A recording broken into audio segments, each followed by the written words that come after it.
Hey guys, I just wanted to hop on real quick and show you this really cute potted olive branch tree that I got from Decor Steals. It actually is a steal today. I really just wanted to show you the height. So I am 5'4", and that top branch right there actually comes right to above my head. The branches can be fluffed out more if you'd like, but I liked more of a taller version so it matches my cabinet right there. It is potted down at the bottom, so I'm gonna take it out and show you that.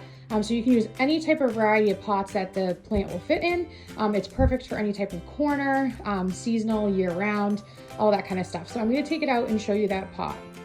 All right, guys, there's a close-up of the bottom. It does have a little bit of moss down by the pot.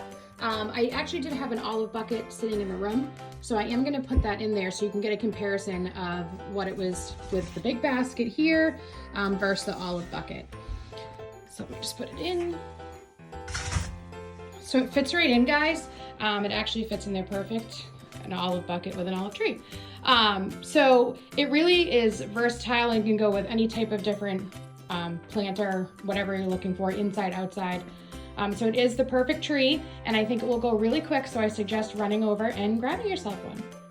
If you like this video, remember to hit that like button so more people like you will see these videos. Be sure to subscribe and hit that bell notification so you don't miss out on any future videos.